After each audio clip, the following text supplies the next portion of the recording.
Actualidad Radio. La información nunca sonó tan bien.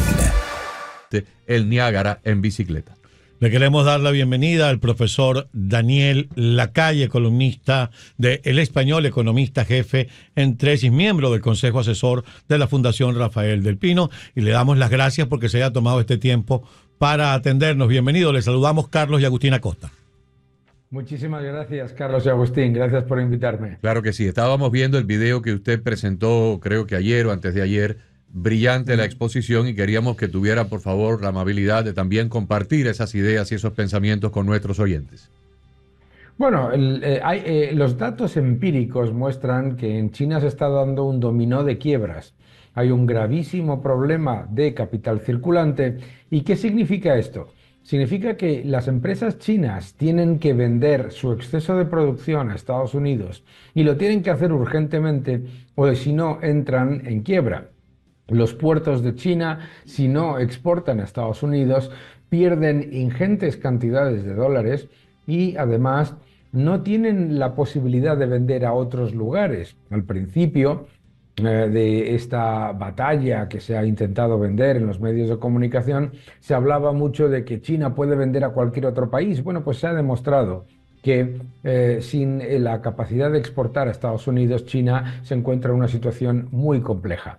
Por lo tanto, lo que tenemos clarísimo es que China ha jugado en la batalla comercial con cartas marcadas, porque ha tenido, como ustedes han dicho perfectamente antes, durante la introducción, los presidentes de Estados Unidos durante años han estado permitiendo que China exportase todo lo que quería y como quisiera hacia Estados Unidos, mientras a la vez cerraba las barreras de su economía y empeoraba la posición para las empresas estadounidenses, además de prohibir muchas de ellas, por ejemplo, las tecnológicas. Y ahora lo que se ve es que China tiene una posición de debilidad mucho mayor de lo que los medios de comunicación tradicionales nos muestran. Como bien usted lo ha descrito, ese dominó de quiebras, por supuesto, no solamente genera un cataclismo desde el punto de vista económico, sino que además el tema de la pérdida de empleos, cuando más bien la principal preocupación de China es generar empleo, porque a cada momento están entrando jóvenes para el tema de su primer empleo, lo que además genera un malestar social. ¿Van hacia allá en este momento? Bueno, tienen un gravísimo problema, claro. Si no llegan a un acuerdo comercial con Estados Unidos y levantan sus barreras, el propio secretario de Estado del Tesoro, Scott Bessent, ha estimado que perderían unos 5 millones de puestos de trabajo. Y esa es una estimación que yo diría conservadora. Porque no podemos olvidar que cuando uno analiza el Hang Seng, el principal índice de bolsa del Estado chino, la mayoría de las empresas no generan beneficios por encima de su coste de capital. Es decir, solamente se sostienen por tener una elevadísima cantidad de empleo muy barato. Pero claro, si no tienen la capacidad de vender su exceso de producción, van a tener que despedir a mucha más gente. Y claro, en China no hay los niveles de cobertura social que hay en Estados Unidos, ¿no? No existe un concepto como Medicare o Medicaid o la Seguridad Social. Quisiera expandir esto un poquito más allá del ámbito económico, porque con China se da una situación muy peculiar. No es la desigualdad económica que puede existir, por ejemplo, entre el bloque de la Unión Europea y Estados Unidos, o Estados Unidos y la India, Estados Unidos y Brasil, o Japón, o Corea del Sur, donde tal vez desde el punto de vista americano sientan los asesores de Trump de que hay cierta desigualdad. Desde el punto de vista de estos países, a lo mejor ellos piensan que no las hay. Pero en el caso particular de China, no es una situación puramente comercial, puramente de equidad, de igualdad, de justicia, de jugar parejo. China representa una enorme amenaza para la estabilidad mundial. China se está tratando de tragar al planeta. Tiene unas flotas pesqueras con miles de barcos, depredadores que entran en las aguas jurisdiccionales de países como Chile, Perú, Argentina, a pescar el producto que no les corresponde. Está ocupando posiciones estratégicas en Centroamérica, en América del Sur, en África, en Asia, amenaza a Australia, amenaza a Nueva Zelanda, a Filipinas y a todo el mundo por allá por la cuenca del Pacífico. Y a mí me parece que este juego de pulso, no sé si en España se entiende lo que es el juego de pulso cuando dos hombres tratan de pulsar a ver quién dobla el brazo del otro. Este juego de pulso va más allá de una cuestión económica. Aquí creo que Donald Trump está tratando de ver cómo le corta las alas a la cotorra para que la cotorra no tenga la capacidad de volar tanto. Y creo que está utilizando las tarifas para debilitar la capacidad estratégica de China de influir en todo el Pacífico y en el resto del mundo. ¿Cómo lo ve usted? Estoy totalmente de acuerdo. Lo que está haciendo el presidente Trump es lo mismo que hizo el presidente Reagan con la Unión Soviética. Es darse cuenta de que esto es mucho más que un problema comercial, es un problema político, es un problema geopolítico, en el que no podemos olvidar que China ha utilizado la enorme entrada de miles de millones de dólares diarios en su economía para juntarse con Rusia y con otras economías que lo que buscan es destruir el sistema occidental financiero y monetario. Por lo tanto, no es una cuestión solamente de comercio o de diferencias entre déficit y superávit comercial. Es algo que tiene muchísimo que ver con la posición de riesgo que genera una China que se ha aliado con países que además están financiando dictaduras como la venezolana, la cubana, la nicaragüense, etcétera. Hacia allá iba mi próxima pregunta en el mismo tenor de lo que pregunta Agustín, porque no es solamente el asunto meramente económico, es la parte geopolítica. Esta crisis que está comenzando a registrarse como consecuencia de esta guerra comercial, ¿podría de alguna manera obligar a China a que comenzara a abandonar esos sitios de influencia porque le cuestan dinero? Estar en Venezuela le cuesta dinero, estar en Nicaragua le cuesta dinero y en Cuba ni hablar. ¿Les obligaría a ir cediendo esos espacios según su lectura? Yo creo que desde luego debilitaría muchísimo, porque claro, una de las cosas que ahora mismo está ocurriendo es que China se puede permitir el lujo de, como usted bien dice, perder dinero en Nicaragua, en Cuba y Venezuela. Estamos hablando en Venezuela han perdido más de 60.000 millones de dólares y en Cuba alrededor de 100.000. Es muchísimo dinero. Pero claro, si están entrando centenares de miles de millones mensuales en su cuenta corriente, a la vez por exportaciones a Estados Unidos, pues se puede permitir el lujo de financiar dictaduras comunistas y perder dinero. Pero ahora ya no se puede permitir el lujo porque tiene que mantener el empleo en su país y sobre todo porque además todas sus apuestas de financiación de países africanos le han salido mal. Profesor, imaginemos una competencia entre dos personas que se meten en una piscina o en una playa y se apuestan a ver cuál de los dos aguanta más la respiración debajo del agua. Lo hacíamos nosotros cuando éramos pequeñitos, cuando teníamos 10 o 12 años, íbamos a la playa y con otro amiguito pues hacíamos este juego a ver cuál de los dos tenía más capacidad para soportar debajo del agua antes de rendirse y sacar a respirar la cabeza. En este momento, como usted ve las cosas, y le doy un par de parámetros económicos que salieron ayer acá en los Estados Unidos, el consumo nuestro había sido proyectado por los analistas de Wall Street para aumentar de febrero a marzo 0.4% y casi se duplicó, aumentó 0.7%. Tenemos un combustible diésel que, por supuesto, siendo Estados Unidos un continente, y casi todo que llega de fuera llega por los puertos del Pacífico y cuando se tienen que trasladar hacia los puertos del Atlántico, pues todo tiene que ser por carretera.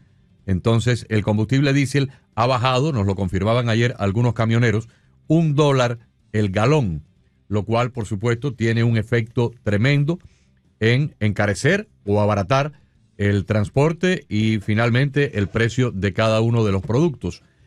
¿Cómo ve usted la capacidad de ambos países en soportar a un plazo un poco más largo esta tensión, esta pugna? ¿Cuál de los dos se rinde primero? No sabemos si se desconectó. ¿Está conectado? Creo que hemos perdido la conexión con el profesor. ¿Perdimos la conexión con España? Ya la vamos a tratar de retomar. Sí. Importantísimo, además, esto porque es eso, pues es quién aguanta más la respiración. ¿Quién aguanta más la respiración? Debajo del agua. Y el agua a ellos particularmente. Ya le está llegando a las orejas. Así es. Sí. Y Agustín, eso que tú decías, y ya le vamos a replantear nuevamente tu pregunta al profesor. Y eso que tú decías, esto lo que demuestra es que aquí no se trata de medidas improvisadas. Yo creo O sea, que no. las medidas que se están tomando no solamente tienen un objetivo interno desde el punto de vista de la recuperación económica y de la generación de una economía motorizada, que se mueva, que crezca, que genere empleo, sino también que nuestros adversarios económicos y enemigos en el mundo también ponerles un parado, por decirlo en criollo. Se fue la luz en España. Anda, se fue Dice la luz. que en 2 minutos se vuelve a conectar. ¿De qué hablábamos hace un rato? De Pedro Sánchez y la red eléctrica española. Sí, ¿y de qué hablábamos? De la inestabilidad. De la inestabilidad, que cuando estos tipos agarran un gobierno y empiezan a tocar los servicios públicos en lejos, es que son como Rey Midas, chicos. Sí, pero No al me canso de revés. decirlo, Al revés. Es un revés. comején. Sí, sí. O sea, que De se verdad. sabe, en lo que se conecta el amigo de la calle. Tan pronto llegue la conexión nos avisa Nos para avisa, callarnos. don Tito. Sabe el cuento del individuo que llama a una emisora de música No, adelante. y le decía al locutor, mira, vamos, me pone la canción y comején. Una emisora de música clásica, De de música música clásica. romántica, clásica, de baladas y cosas. Ok. Usted me pone la canción y comején. Y entonces, dice, mire, aquí no tocamos merengue ni salsa. No, el comején. Y aquí que no tocamos merengue ni salsa, por favor. Y un día vuelve a llamar el tipo y dice, usted no me quiere complacer. Y dice, pero es que le he dicho que este no es el género musical. Dice, claro, usted la ponen todos los días. Pero ¿cómo que la ponemos todos los días? Y comején, ¿a qué le dedica el tiempo libre?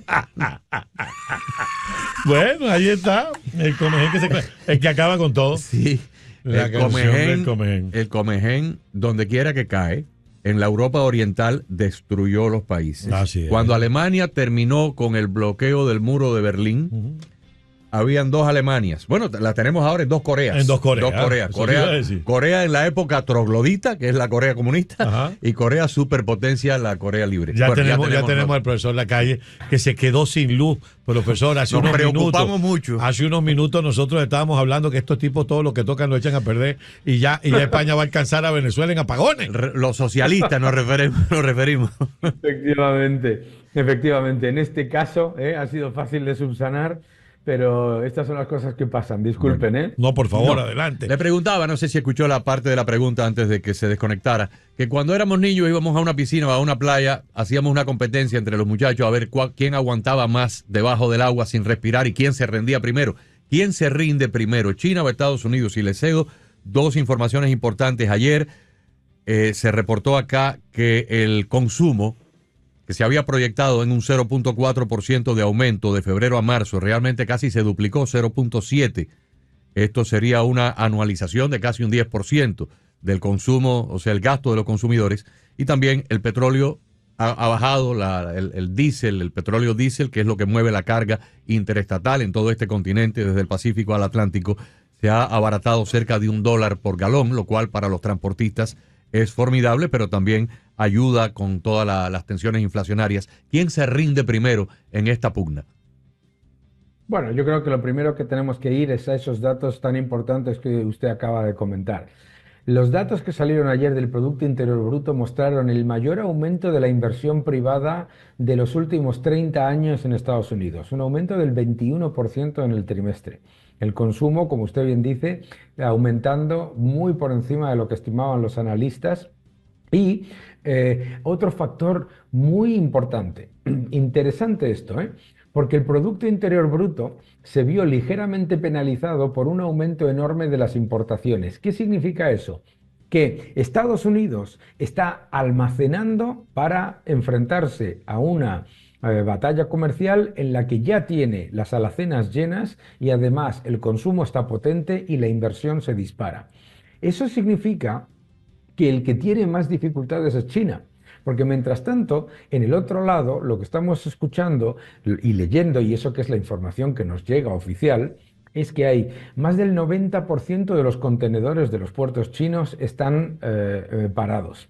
Entonces, yo creo que es evidente que habrá un acuerdo, pero claramente el que va a tener que, pues, digamos, abrir su economía y levantar sus barreras, y el que va a tener que darse prisa en llegar a ese acuerdo porque tiene mucho más que perder, claramente es China.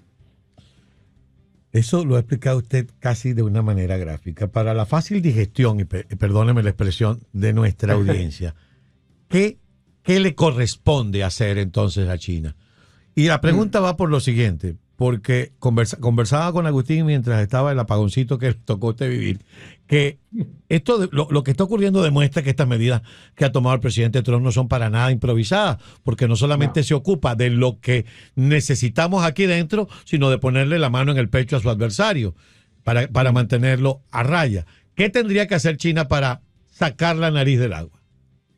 Bueno, tiene que hacer varias cosas, ¿no? Lo primero que tiene que hacer es levantar sus barreras no arancelarias, incluyendo la prohibición directa de las empresas tecnológicas y de muchas empresas estadounidenses. Cualquier ciudadano que viaje hoy a China sabe que se tiene que comprar un dispositivo telefónico y un ordenador diferente porque hay un enorme riesgo de que entren en su información personal. Y también sabe que una vez que llega a China no puede utilizar Meta, no puede utilizar Amazon, no puede utilizar Google.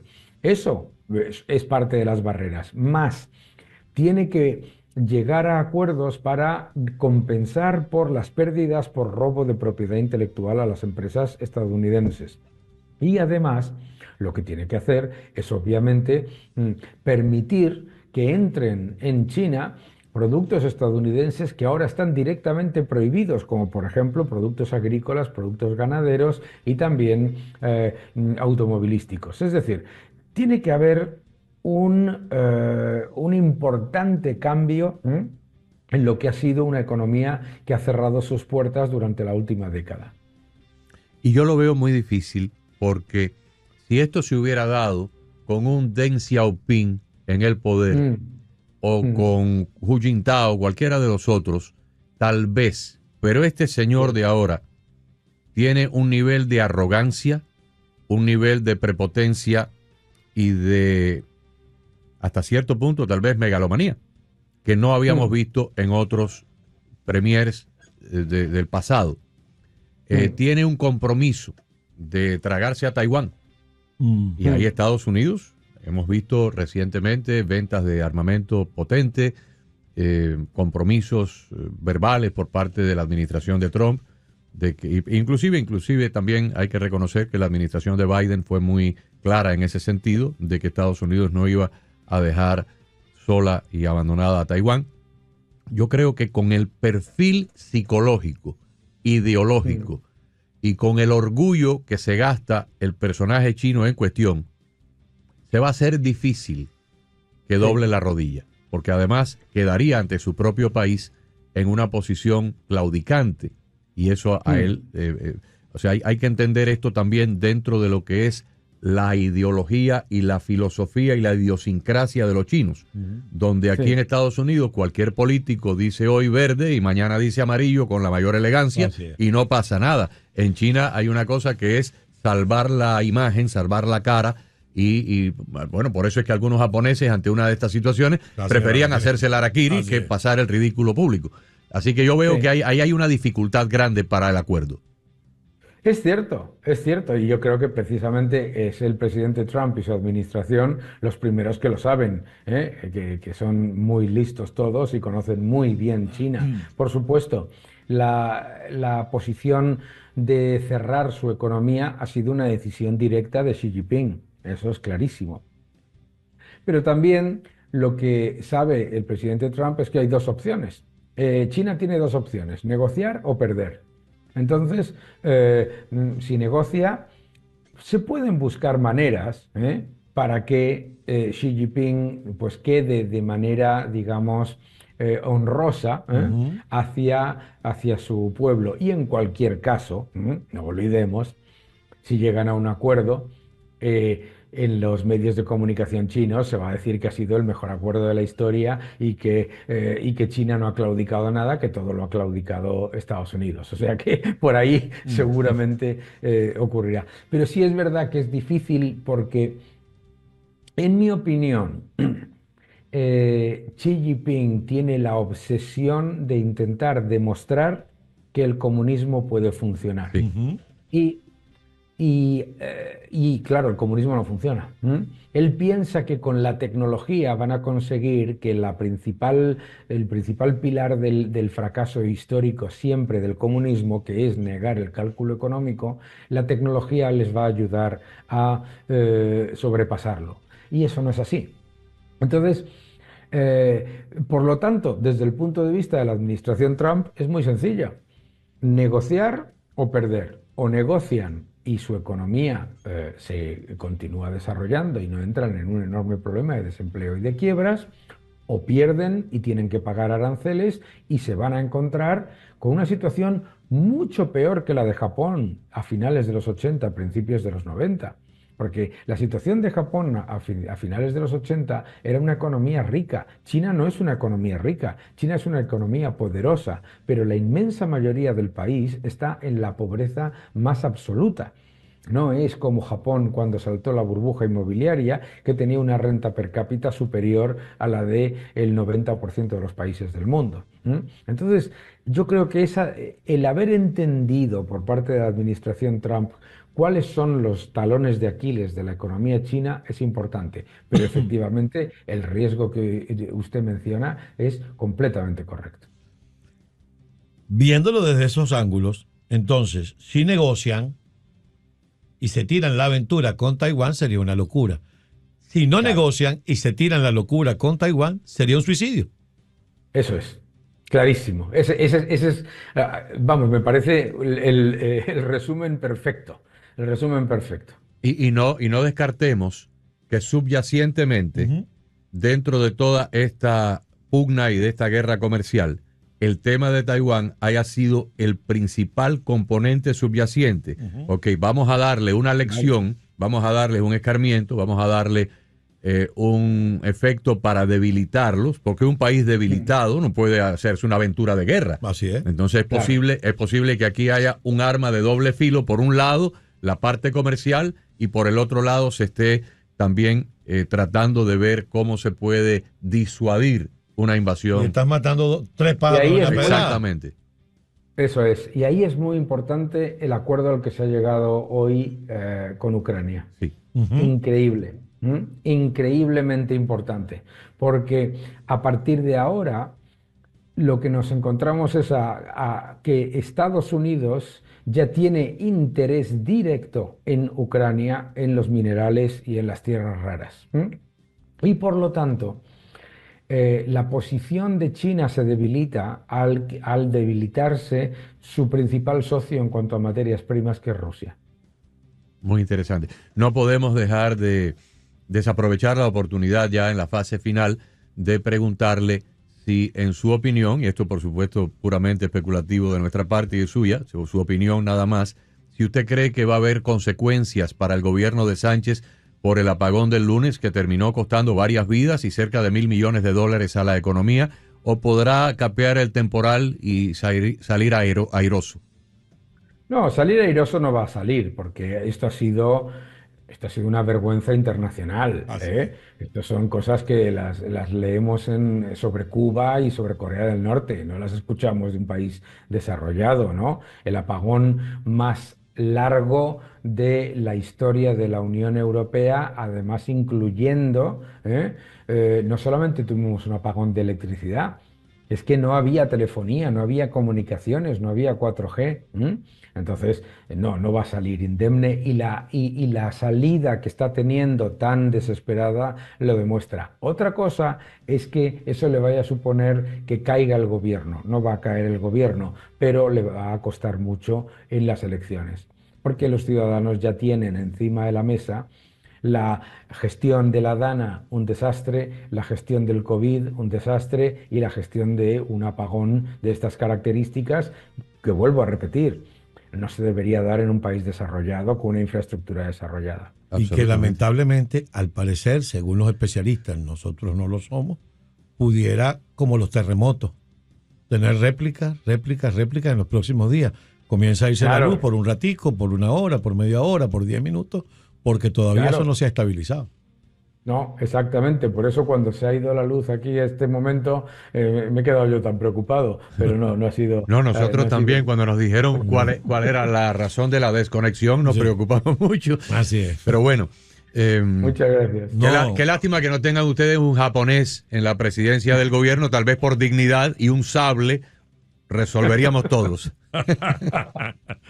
Profesor, muchísimas gracias. Todo un privilegio tenerlo con nosotros.